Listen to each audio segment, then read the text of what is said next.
Hello? My husband had an accident. The call was from the police. Rushing to the hospital with my family, I found my husband lying on a bed, completely wrapped in bandages. And next to him was another person. The woman I hated so much it haunted my nightmares was lying there in a similar state. What happened?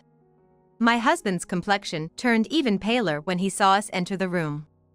It's not what it looks like. Instead of showing concern for my severely injured husband, my father crossed his arms and glared at him with a look I had never seen before, making my husband start to sob. Seeing this, anger welled up inside me. Why are you crying? He was having an affair with this woman.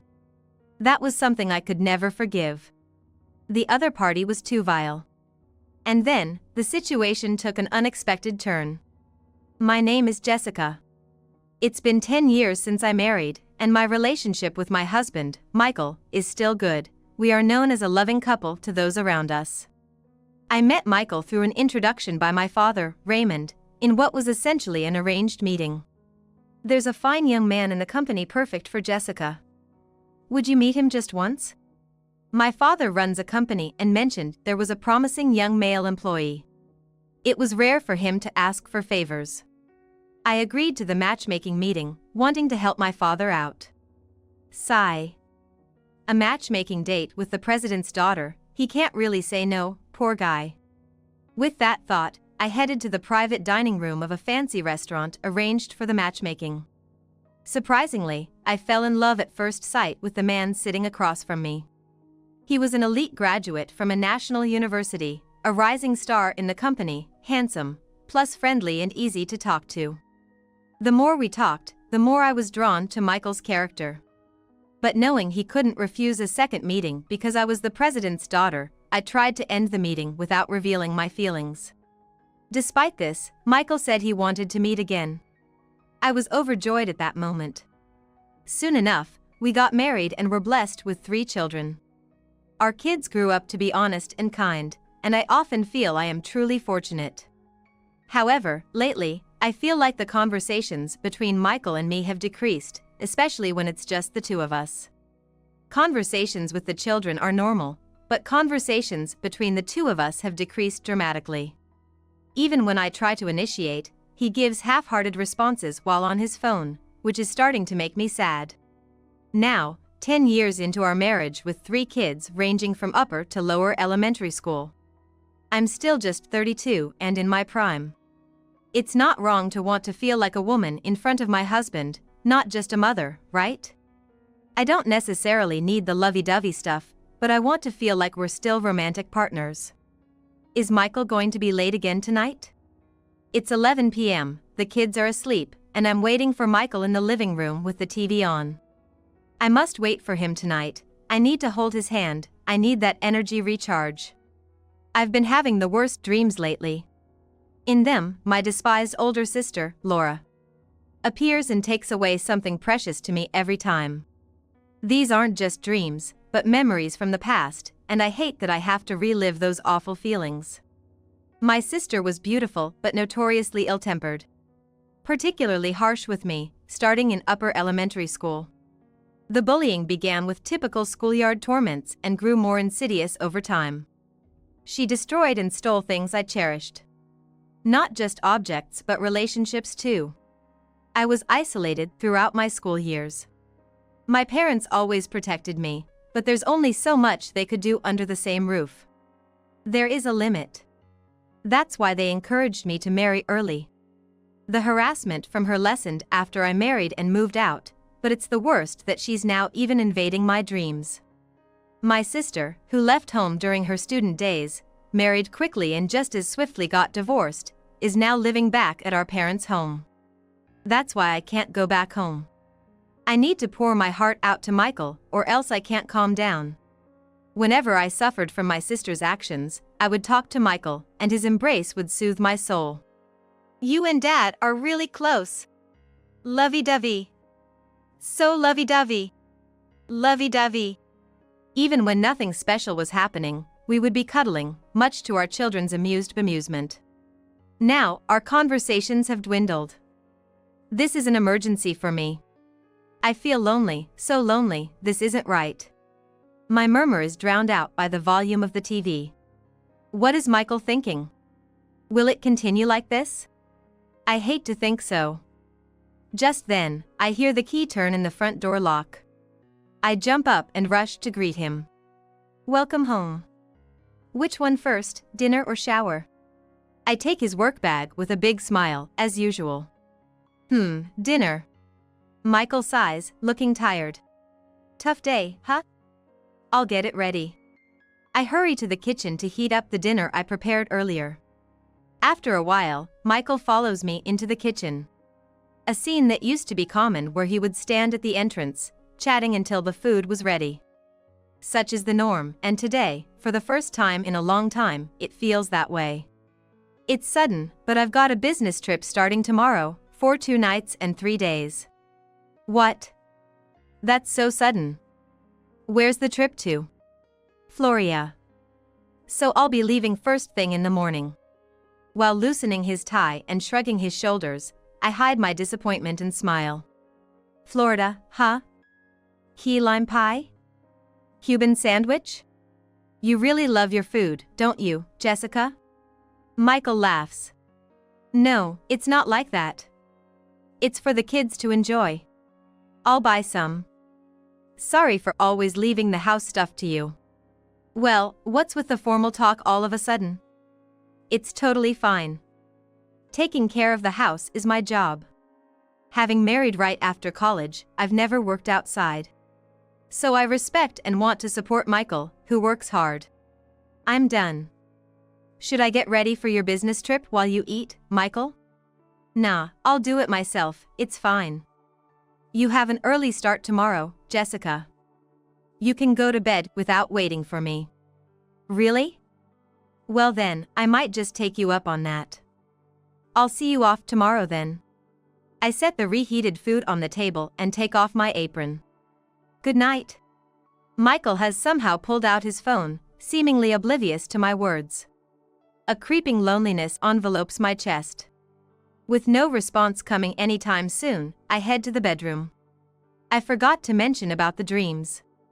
Taking a deep breath to calm my heavy, anxious heart.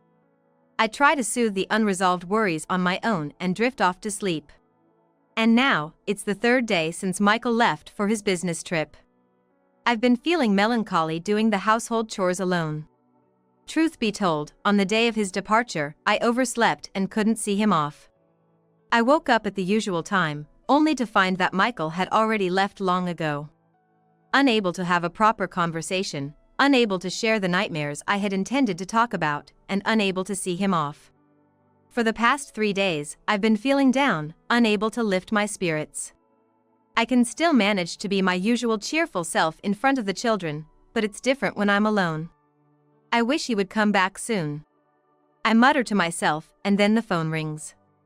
Which came first, my mutter or the phone ringing? It's a miracle I even noticed the call, considering I usually have it on silent mode, only vibrating. It was a miracle that I noticed the incoming call. Hello, an accident? The call was from the police. Your husband has been in a serious accident and is in critical condition. Please come to the hospital with your family immediately. Yes, I understand. I know you must be in shock, but please try to stay calm. Yes. What is the person on the other end of the smartphone saying? My mind went blank and couldn't keep up.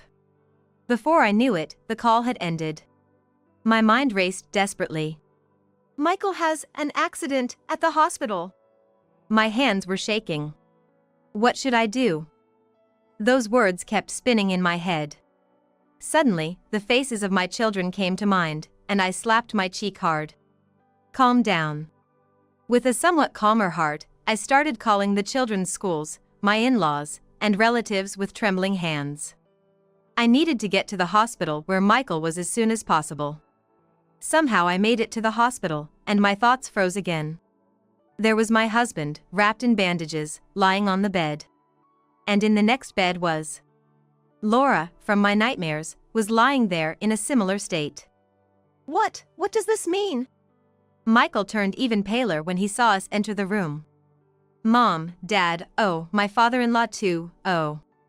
Instead of showing concern for Michael's severe injuries, my father was folding his arms and looking at him with a terrifying expression I had never seen before. It wasn't just because Laura was there. My father had been briefed by the police and had been wearing this face ever since he returned. Daddy's all wrapped up. Like a mummy. The youngest child's cheerful voice seemed to break the tense atmosphere among the adults. But the older two were not so young as to be oblivious to the situation. The eldest son, in particular, was casting a disdainful look at his own father.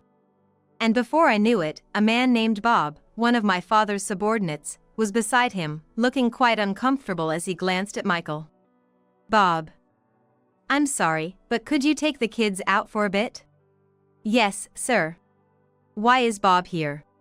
Michael's face contorted as he struggled frantically, as if trying to escape. However, the doctor said that while his life was not in danger, he would need more than 3 months to fully recover. He couldn't possibly move. Bob has been our driver up to this point. I heard a lot about you on the way here. Apparently, you've been on a family trip these last few days. Ah, well. The previously timid gaze sharpened, glaring at Bob. Bob gave us a small nod and left the room with the children. But I still couldn't grasp the situation. Sensing this, my father let out a deep sigh. Jessica, while you were listening to the doctor, I was getting information from the police. First off, did you know that Michael has been taking leave for the past few days, claiming it was for a family trip? Family trip? That can't be right. Exactly. It's strange to call it a family trip when you're not with him. For the past few years, not only had our conversations as a couple decreased, but we also hadn't gone out as a family. I thought it was because the children were growing up and we were doing more things separately on holidays. Then Michael started making excuses in a panicked manner. I was not on a family vacation, I was on a preview of a family vacation. I was not on a family vacation, I was on a preview of a family vacation. It is my important role to lead my family in a strange land, and previews are important.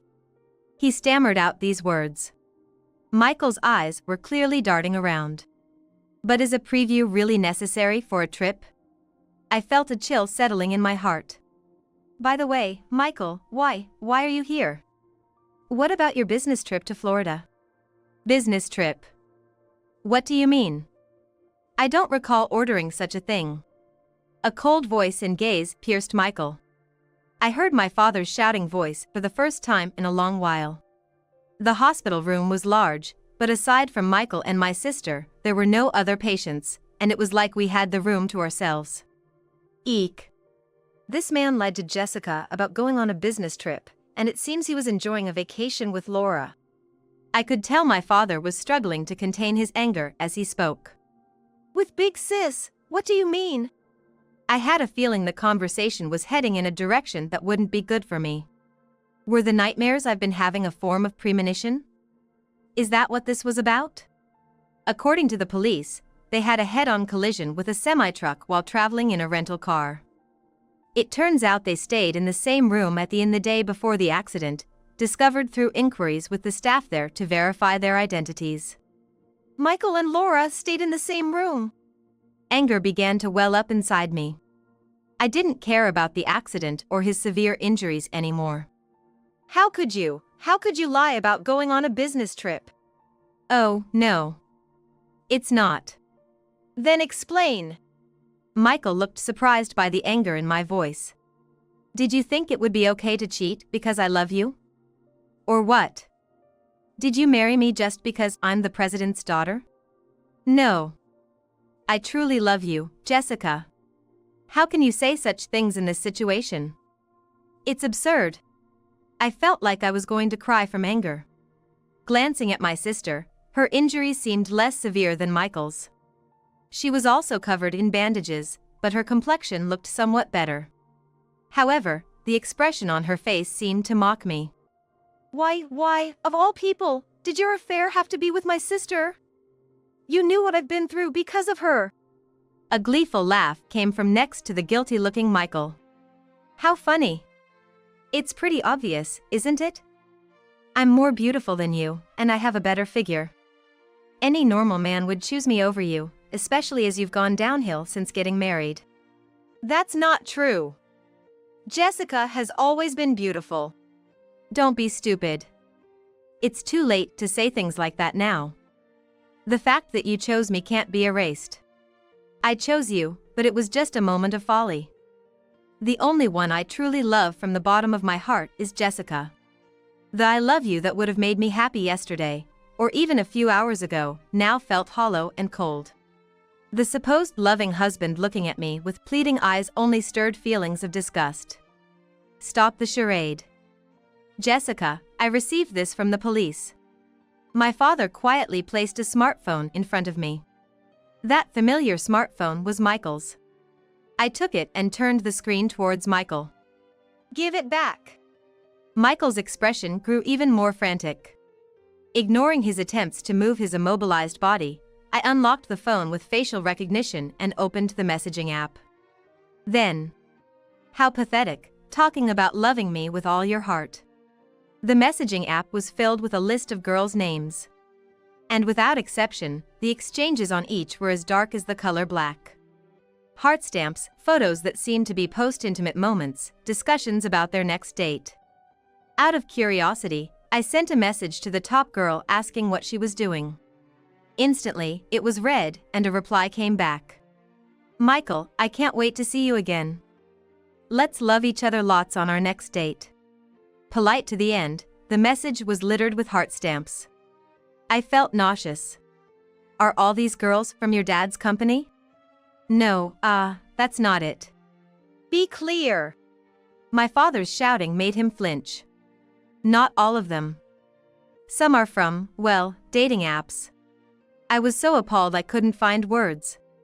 From behind us came the soft sobbing of my mother-in-law. You idiot! To cheat despite being treated so well. A heavy, despairing voice from my father-in-law quietly spilled out. What was all that bragging about what you liked about Jessica for? Shocked by her son's betrayal, my mother-in-law muttered sadly. It's not like that. I really do love Jessica. It was just a lapse in judgment, it's different. I've heard you say that over and over, but nothing is different. You betrayed the person you supposedly really love. You're a traitor. Eek. I don't understand how someone who has a wife could get involved with another person. To cheat and still say you love your wife? Surely no one here can understand that. Stupid son. The word traitor sank heavily into my heart. Oh no, this is such a turn-off. It was just a game, and now I'm tired. I'm over it and don't need you anymore, so I'm giving you back to her.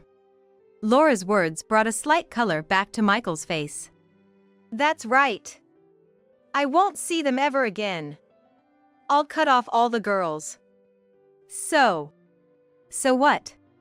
My voice came out colder than I expected. Are you thinking of making amends? That's impossible. I've told you all about my past traumas, the pain I've endured. And yet, with my own sister. Dirty, dirty, dirty. Just thinking of being touched by the hands that touched my sister makes me sick. Huh? Really, what a rude sister. Can you not talk about people like they're trash? You are trash. Your character is so twisted and filthy, nothing but trash. Garbage woman. Huh? Apologize. Laura. My father cut off my sister's words. I kept you at home out of a sense of responsibility for how you turned out, but I've reached my limit. After today, I am cutting ties with you. Why? Don't joke with me. I'm the injured one here. You can't just do that. Laura's expression turned to panic for the first time. But my father was looking at her quietly, intently. Maybe this is punishment from God. Have you thought about how much you've made Jessica suffer? What bothers you so much about her? Your sisters, after all. My father's voice, previously filled with anger, was now soaked with sorrow, conveying his troubled relationship with Laura, yet showing that he genuinely cared for her. It's your fault. You always praised Jessica. I was the inferior one, after all. So it seems. We tried to raise you both equally. It's natural for parents to praise their children when they get perfect scores on tests or win awards in sports. Jessica just had more of those occasions. It seemed Laura had always been jealous of me. Misinterpreting that she received less love from our parents, she let this misunderstanding grow to this extent. But Laura, we also celebrated when you were scouted as a model or when you started high school, didn't we? Have you forgotten? I remember. For both my celebrations and Laura's, our mother would cook lots of our favorite dishes, and the four of us would gather around the dining table. There might have been no conversation between us, but both our parents spoke to and praised us equally. In the end, you were just projecting your own insecurities onto Jessica. And now, you've crossed a line that should never have been crossed. I don't care. Don't say you're cutting ties. I have nowhere to live. Despite our father's sorrowful voice, Laura thought only of herself. From now on, I will hire a lawyer. Be prepared for the lawsuit for alimony from both Michael and Laura after your discharge. You're going to sue your own daughter. That's heartless. Tears streamed from Laura's eyes. However, knowing those tears were for herself, I felt no emotion. Alimony, you're not going to divorce me, right? I'll change. I'll never cheat again and will only care about my work and family. Of course we're getting a divorce. I might have considered it if the other person wasn't my sister. If there had been only one person, there might have been room for leniency, but... Tears I had been holding back ran down my cheeks. Just seeing your face now makes me sick. I can't forgive you. That's... Tears also flowed from Michael's eyes. Seeing this, anger surged within me. Why are you the one crying? But that anger wasn't voiced, only sobs escaped my lips. The lawyer will handle the alimony and child support. And don't forget, as the president, I have to impose a disciplinary action on you. I'll contact you later about the decision. That's... I don't want a divorce. I don't want it. You don't have a say in this. Please, don't repay kindness with ingratitude anymore.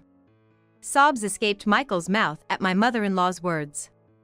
After ensuring Michael had finally fallen silent, my in-laws bowed their heads to my father and me with somber expressions. We are terribly sorry for the trouble our foolish son has caused. We assure you, we will not let him cause any more trouble. My father nodded quietly, and we left the hospital room, his arm supporting me. Once in the deserted lobby, he made me sit and handed me a drink. Are you okay? I'm okay. I've calmed down a bit. Are you sure about the divorce? You can think it over. My father knew how much I loved Michael. Even after getting married and having children, I was always talking about Michael, which made him smile wryly. But I shook my head no. I can't anymore. I will divorce him. But I can't afford the lawyer fees. The money I had access to was limited. I was a full-time homemaker who had never worked. I needed to find a job and felt overwhelmed with uncertainty. Don't worry about that. I will cover the lawyer fees. I was the one who recommended Michael as a partner for you. You have a future to think about. I will work too. I can't just rely on others, it sets a bad example for the kids. But maybe I can accept help with the lawyer fees. Of course. You should rely on it. My father's sad, quiet smile as he patted my head brought tears to my eyes again. 6 months later, simultaneous with Michael's discharge, we divorced. Thanks to the lawyer introduced by my father, the process for alimony and child support went smoothly. From Laura as well. Laura was reluctant until the end, but it seemed that my father's declaration of cutting ties was serious, and she was kicked out of the house right after her discharge. I felt a sense of justice served. Laura had always been careless with money and had debts. Now, I heard she was working at a nightclub to pay off her debts in alimony, but apparently, her earnings were not great due to her age. She was living in fear of debt collectors because she couldn't pay off her debts.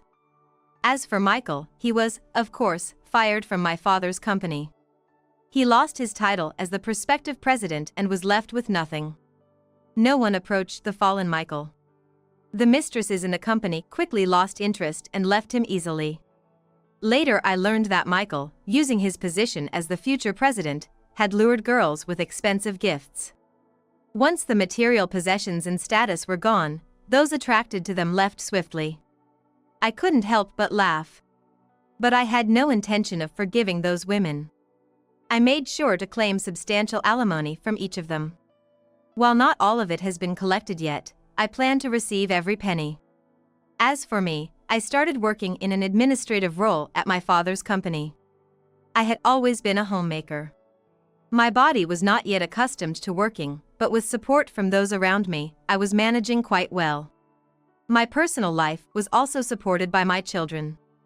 They must have had their own thoughts about the situation. They were trying to support me, understanding how much I loved their father and how his betrayal affected me. I was worried they might rebel, but that fear was unfounded. They were concerned that I might break down from the shock and took care of me. I thought they were still children, but they had already grown up. Ironically, this incident helped them find their future goals. Each of them is now studying hard, aspiring to become a doctor, a lawyer, and a business owner, respectively. With these three, it seems I don't have to worry about what the future holds. I will protect them until the day they achieve their dreams and leave the nest. All right. I'll give as much as I got today again. With renewed determination, I faced each day.